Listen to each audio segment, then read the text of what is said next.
Media ने कहा नहीं वो बदला लेंगे। मैंने कहा हम बदला नहीं लेते, अब इंसाफ करते जालिम को सजा देकर। बदला माफिया के लोग और गुंडे और कातिल लेते हैं। माफिया, गुंडों और कातिल में और सत्ता में बैठे हुए हुक्मरानों में फर्क होता है। जो चीफ मिनिस्टर होता है, जो डिप्टी चीफ मिनिस्टर होता है, वो बदले की भावना से काम नहीं करता, उसको इंसाफ को सामने रखकर काम करना पड़ेगा। मीडिया नहीं समझी। मैं आपको याद दिला रहा हूँ, पाकिस्तान से टेररिस्ट आए थे, मुंबई में आए थे, ब्रिटिश स्टेशन पर मासूम भारत के लोगों के से खून की होली खेली। बड़े बड़े होटलों में जाकर लोगों का कत्लेआम किया उन टेररिस्ट में। उसमें एक टेररिस्ट था जिसका नाम अजमल कसब था। उस कसब को पकड़ने में हमारा एक बहादुर हिंदू भाई पुलिस वाला शहीद हो गया। हुआ हम कसब को पकड़े, जेल में डाले, कोर्ट में केस चलाए, कोर्ट ने फांसी की सजा दी, हमने फांसी दी। जब मर गया, जब वो जालिम मर गया, तो मुंबई के मुसलमानों ने कहा हम मुंबई की मुबारक जमीन पर एक दहशतगर्द को दफन होने नहीं देंगे। कसब को कहां गाड़ना पड़ा? जेल में। जब कसब को हम कोर्ट से सजा दे सकते हैं, तो बदलापुर के शैतान को क्यों नहीं सजा दे? मेरा सवाल ये, मगर नहीं, गोली मारेंगे। अरे याद रखो, तुम आज गोली चला रहे हो, कल किसी और पर भी गोली चलेगी। हमारे बुजुर्गों को याद होगा, नौजवानों को याद नहीं होगा। ख्वाजा यूनुस किसको याद है? याद है। ख्वाजा यूनुस किसी को याद नहीं है। अपने को मालूम है स्टोरी। तुमको याद है? उसकी माँ आज भी, उसके रिश्तेदार आज भी पुकार कर रहे थे, अगर मेरा बेटा जिंदा है तो डालो, अगर मर गया तो उसकी खबर अपना तो याद रखो, तुम गोली से अगर बदला लोगे तो बदले की भावना से देश नहीं चलेगा। भारत सुपर पावर बनेगा तो इंसाफ से बनेगा। मालूम ही नहीं आज तक भारत इंसाफ से बनेगा। बहुत बड़ा मुद्दा है, ये उठा लिया। ये पोस्टर लगा के कह रही है कि बदले का बदलापुर का बदला ले लिए। अरे ये माफिया, ये गुंडे जो भारत के संविधान पर भरोसा नहीं करते। आप मुख्यमंत्री हैं, देवेंद्र फडणवीस भारत के प्रधानमंत्री का भाव भी देखते हैं। फडणवीस कहते हैं मैं एक दिन प्राइम मिनिस्टर बनना चाहता हूं। कोई बात नहीं, कोई बात नहीं है। भाव देखना कोई हराम चीज नहीं है, मगर जब आप भाव देख रहे हैं तो इंसाफ के बारे में सोचो। हम तो ये चाहते थे कि बदलापुर के लोगों को कोर्ट सजा देती उस जालिम को, वो जेल में सड़ता, अपनी मौत के लिए पुकारता और तब जाकर उसको मौत अपने आगोश से ले लेती। मगर आपने उसको आसान रास्ता दे दिया। ये इंसाफ है या नहीं है, ये मैं आप पर छोड़ता हूँ। तीसरी बात, नरेंद्र मोदी का दिल नहीं भरा मुसलमानों। मोदी ने अपने बुलडोजरों से मुसलमानों के घरों को तोड़वा दिया। जिस तरह आज हम पानी में खड़े हैं, थोड़ी देर के लिए सोचो, थोड़ी देर के लिए सोचो, तसव्वुर करो कि तुम्हारा 20,000 स्क्वायर फुट का घर है मध्य प्रदेश में छतरपुर में। हाजी शहजाद अली ने 20,000 स्क्वायर फुट का घर बनाया।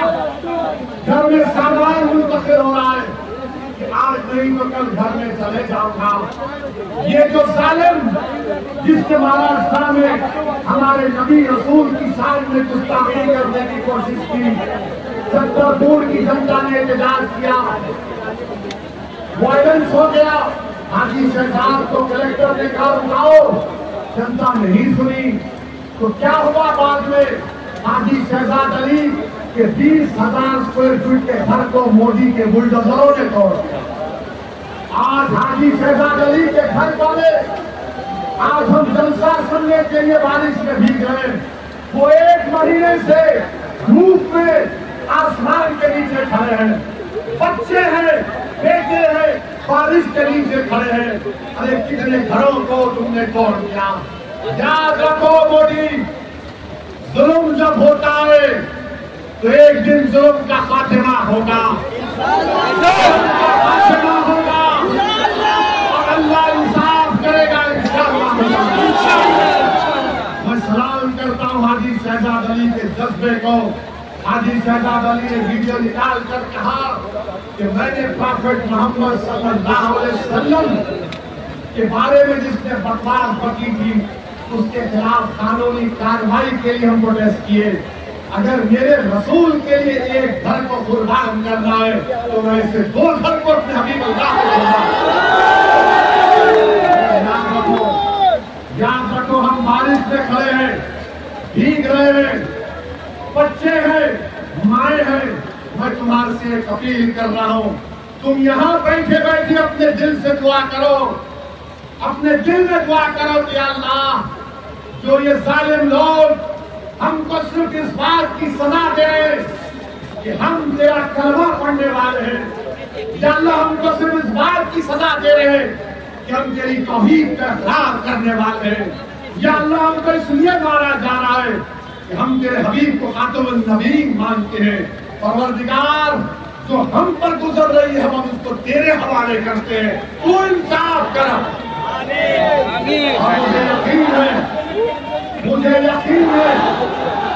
मुझे यकीन है कि जो गरीब और मजलूम है, चाहे हिंदू मुसलमान दलित आदिवासी हो, जो हुक्मरान जुल्म करेगा अल्लाह देख लेगा उन लोगों को।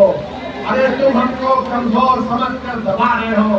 तारीफ गवाए कि जिन ताकतों ने कमजोरों को दबाया था, तारीफ ने देख लिया कि अल्लाह ने उन कमजोरों के सरों पर ताज को रखा। जिन जालिमों ने भूखे प्यासों को मारा और पीटा, अल्लाह ने उनके सरों पर तख्त और ताज की जिम्मेदारी आयद कर दी। जो भूखे थे, 12-12 दिन के भूखे थे, अल्लाह ने उनको इतनी दौलत दी कि लोग उनका सदका लेने के लिए लोग कम पड़ गए, इतनी दौलत अल्लाह ने उनको अता की। तो मैं आपसे अपील कर रहा हूँ कि अल्लाह पर तवक्कल करो, उम्मीद अल्लाह से रखो और इंशाअल्लाह ताला जालिम के जुल्म का खात्मा होगा इंशाअल्लाह। घबराने की जरूरत नहीं है। नरेंद्र मोदी भारत की पार्लियामेंट में मुसलमानों को कम कर दिए। क्या आपने पार्लियामेंट इलेक्शन में नहीं सुना कि मोदी ने कहा था कि भारत की मुस्लिम माए ज्यादा बच्चों को पैदा करती है? मोदी जी, आपकी मां को 6 बच्चे थे,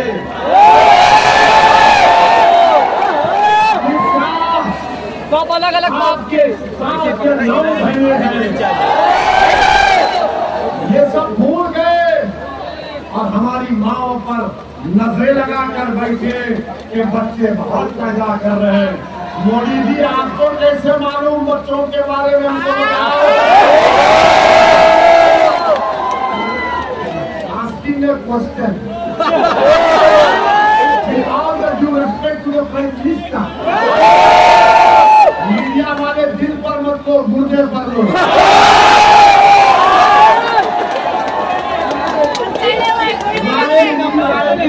नहीं मालूम, हमारे डैडी को बोलते, हमारे बाप को बोलते,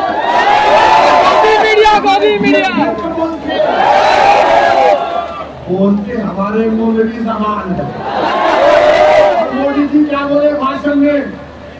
किसी हमारे हिंदू बहन के गले से मंगलसूत्र निकाल कर देंगे या हमारी माँ और बहने बैठिए, मेरे सवाल का जवाब दो। क्या आप पसंद करेंगे कि किसी हिंदू बहन का मंगलसूत्र आपको छीन कर दिया जाए? तुमसे नहीं, इनसे पूछो। हर चीज में तुम आ जाते। 50% आबादी है और तो उनकी वोट लेना पड़ेगा इनका भी। आपको पसंद है कि कोई हिंदू भाइयों के घरों से मंगलसूत्र छीन कर ला कर दे? आप संयोग है नहीं है? अरे ये वो बहनें हमारी माँ है और मोदी जी बोले मोदी जी भारत में मुसलमानों का किया टोटल पॉपुलेशन रेट गिर चुका है और इंशाअल्लाह ताला एक आइंदा 70 साल में हिंदू और मुसलमान पॉपुलेशन स्टेबलाइज होगा, स्टेबलाइज। अब वो शादी करने के बाद बोलना बीवी का जुल्म नहीं करना, बीवी को छोड़ के नहीं रहना, अकेले बीवी के साथ रहना। तो बीवी को छोड़ के दुनिया को ध्यान देता, उसको क्या बोलते आपको मालूम है?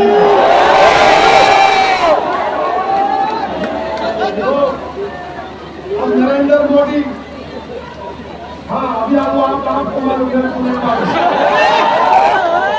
मीडिया वाले बोलेंगे भड़का वर्षन क्या है।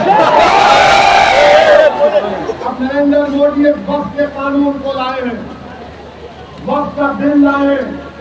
आप अंदाजा लगाइए वक्त की जो जायदादें हैं वो हमारे अब और साथ ने अपने सारे खून पसीने की कमाई से उसका वक्त किया। मोदी बोले नहीं नहीं ये गवर्नमेंट प्रॉपर्टी है। मोदी जी वक्त की प्रॉपर्टी का मालिक अल्लाह है, नरेंद्र मोदी नहीं हो सकता। तो मोदी क्या कर रहे हैं? मोदी ये कह रहे हैं कि मैं बिल लाया हूँ और बिल के जरिए बताना चाह रहा हूँ कि वक्त की प्रॉपर्टी का मालिक है, सुनो, वक्त की प्रॉपर्टी का मालिक अल्लाह नहीं है, मोदी होगा। मोदी जी ये हमको बर्दाश्त नहीं है। अब क्या कह रहे हैं कि वही वक्त कर सकता है जो 5 साल से प्रैक्टिसिंग मुसलमान, 5 साल से प्रैक्टिसिंग मुसलमान हो। अब मोदी जी बताइए प्रैक्टिसिंग मुसलमान की क्या बोलते हैं हिंदी में, परिभाषा क्या है? परिभाषा क्या है? अगर जिसकी दाढ़ी है वो प्रैक्टिसिंग है, नहीं मोदी जी बोलो तो मोदी जी बोलेंगे मेरे को भी दाढ़ी है, मगर मुसलमान भी दाढ़ी रखता है। हम मोदी जी से पूछना चाह रहे हैं क्या टोपी पहनना प्रैक्टिसिंग मुसलमान है? क्या मस्जिद से जाकर नमाज पढ़ना प्रैक्टिसिंग मुसलमान है? क्या रोज सुबह तहज्जुद की नमाज तुम्हारे अहले दिल करते हो प्रैक्टिसिंग मुसलमान है? कोई अगर तस्बीह हाथ में लेके जिक्र करेगा तो प्रैक्टिसिंग है या नहीं? नहीं गिरूंगा, मैं गिराने आया हूँ सबको। मोदी जी से पूछना चाह रहे अगर किसी की वाइफ नॉन मुस्लिम है तो प्रैक्टिसिंग है नहीं है?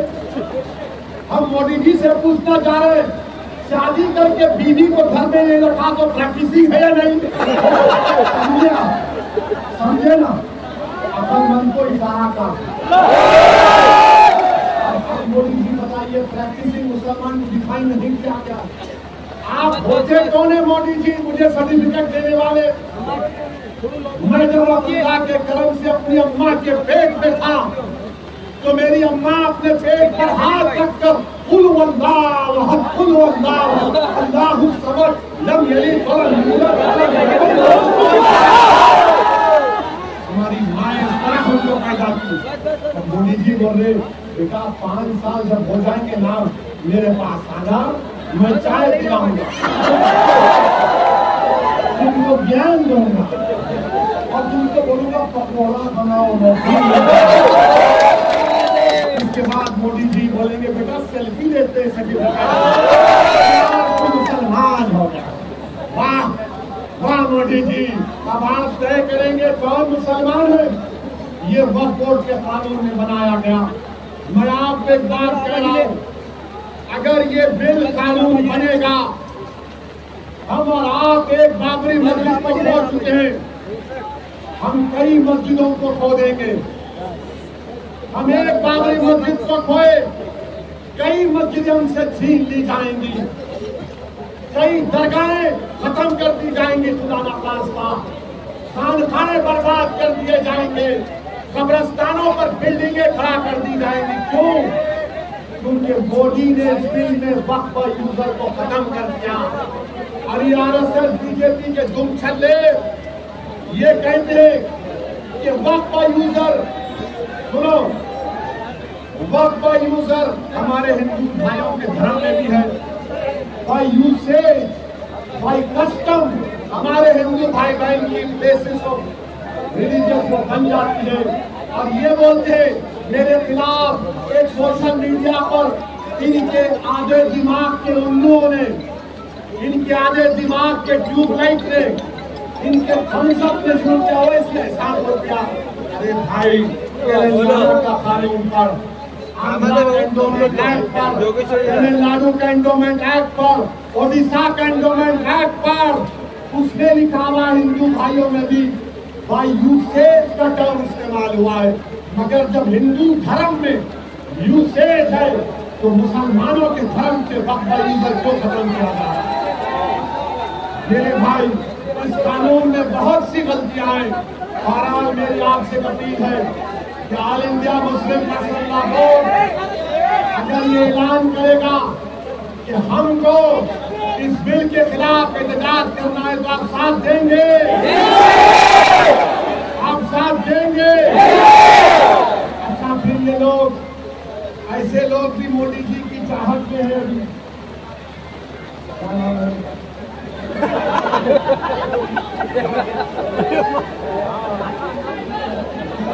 अब मैं दारुसलाम की तकरीर में, अरे दारुसलाम की तकरीर में मैंने इनके बारे में कहा कि लोग आपने रंग बिरंगी कह दिया। मैंने कहा, इसलिए कहा, ये आरएसएस के रंग में हमारी सफा में आ रहा है। और जब रंग की बात आई तो अमीर खुसरो ने क्या अच्छा कहा था, अमीर खुसरो ने क्या अच्छा कहा था, मैं उस रंग को मानने वाला हूँ। अमीर खुसरो ने कहा था, आज रंग है, आज रंग है इमार, रंग है री, मोरे महबूब के घर रंग है री, सजन मिला मेरा, सजन मिला मेरा, मोरे आंगन को जगत दियारो, जगत उजियारो, मैं तो ऐसो रंग और नहीं देखी रे, मोरे पीर पायो निजामुद्दीन हो। इनके ये जो मोदी जी को नमस्कार, वाह मोदी जी,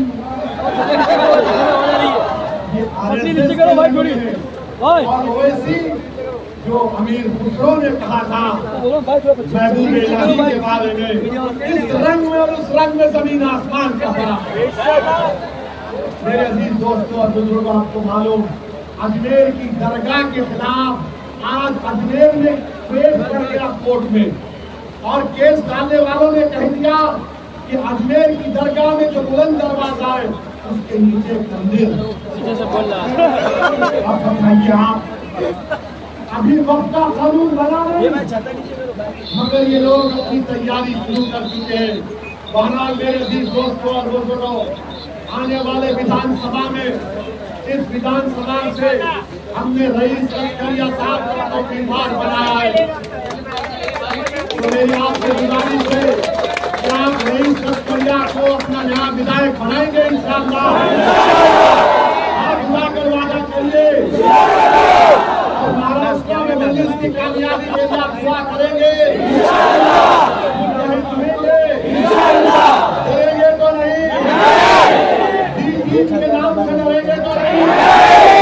अगर आप वादा कर रहे हैं तो मेरी अल्लाह से अल्लाह हमको शामिल कदम रखे का बहस किया। आप यहाँ पर आए, मुझे यकीन है कि महाराष्ट्र की सियासत में इंतजार भरपा हो चुका है। अल्लाह को कामयाब करेंगे।